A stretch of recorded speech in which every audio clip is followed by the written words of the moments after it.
সাংবাদিক ইলিয়াস ভাই একটা ভিডিও বানিয়েছেন, তার চ্যানেলে রিলিজ করেছেন, যেটা নিয়ে বাংলাদেশে তোলপাড়।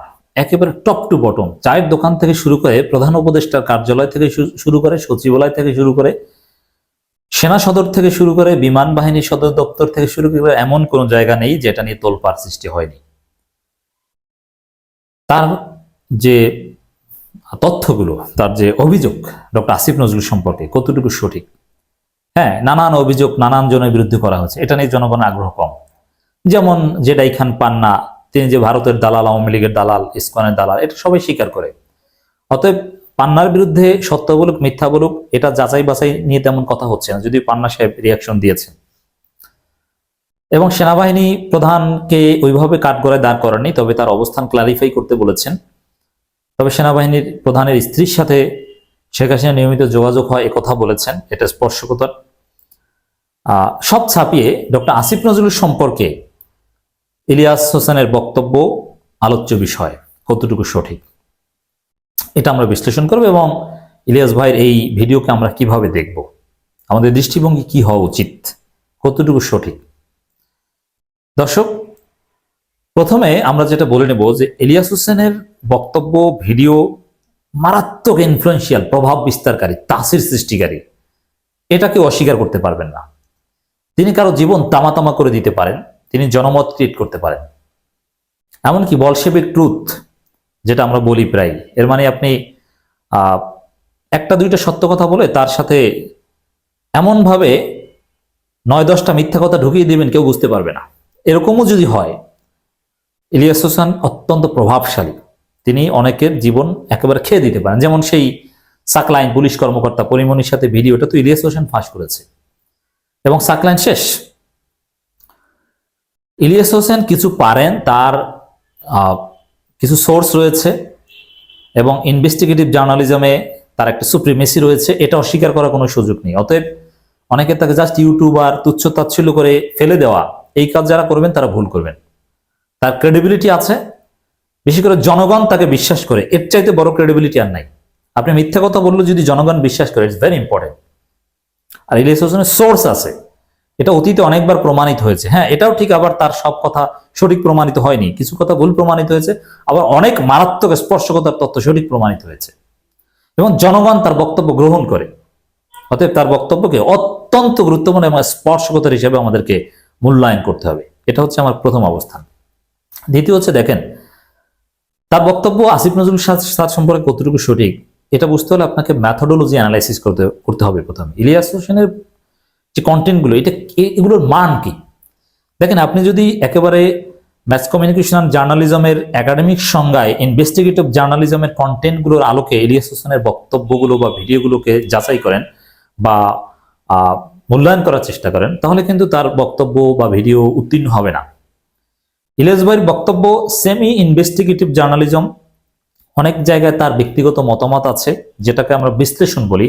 আমরা যে টাইপের অ্যানালাইসিস করি, মানে অ্যানালাইসিস, ইনভেস্টিগেশন, সাংবাদিকতা এবং অ্যাক্টিভিজম, সবগুলোর মিক্স, এই জিনিসটা আপনাকে বুঝতে হবে প্রথমে তার বক্তব্যকে মূল্যায়ন করতে হলে।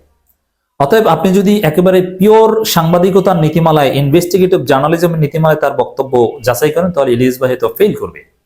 কারণ দেখেন, সেনাপ্রধানের স্ত্রীর সাথে শেখ হাসিনার কথা হয় নিয়মিত, এটা কোনো প্রমাণ কি ইলিয়াস ভাই দিতে পেরেছেন কিংবা পারবেন না, কিংবা দিতে পারেননি? এমনকি জেডাই খান পান্নার যে বক্তব্য কিংবা যে স্ক্রিনশট দেওয়া হয়েছে, এটাও প্রমাণ করা কিন্তু এখন পর্যন্ত যায়নি।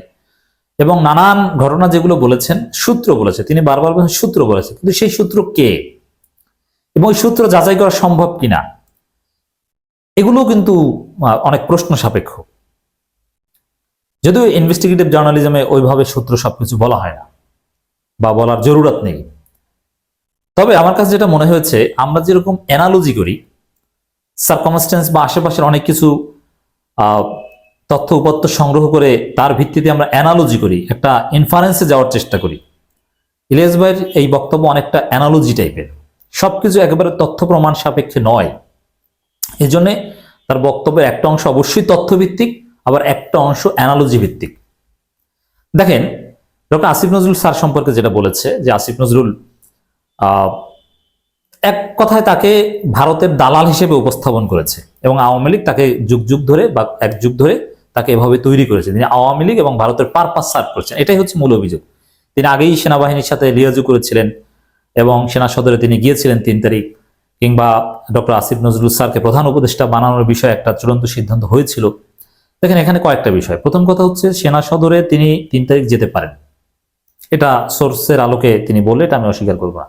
বরং আমাদের কাছে এই তথ্য ছিল 3 তারিখের, যে এই যে 6 সমন্বয়ককে সেনা প্রধান ডেকে নিয়েছিলেন ক্যান্টনমেন্টে, তারপরে শেখ হাসিনার সাথে ভিডিও কনফারেন্সে কথা বলিয়েছিলেন, কিন্তু কোনো সমঝোতে আসতে পারেননি।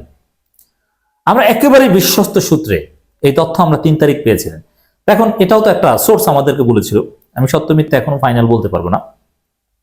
আসিফ নজরুল স্যারকে সেনাপ্রধান বা সেনাবাহিনী ক্যান্টনমেন্টে ডেকে নেওয়া হতে পারে এবং তাকে প্রধান উপদেষ্টা বানানোর প্রস্তাব পরিকল্পনা, এটাও তো স্বাভাবিক। প্রধান উপদেষ্টা কি হবে এটা যে একেবারে জাতির কনসেনসাস ছিল ডক্টর ইউনূসের বিষয়, এরকম না। অতএব আসিফ নজরুলকে বিকল্প হিসেবে অনেকে ভাবতে পারেন। তবে হ্যাঁ, আসিফ নজরুল সন্দেহের ঊর্ধ্বে নয়। মানে এই যে অভিযোগগুলো, এগুলো চূড়ান্তভাবে বলার বা তাকে দোষী সাব্যস্ত করার পক্ষে আমি নই।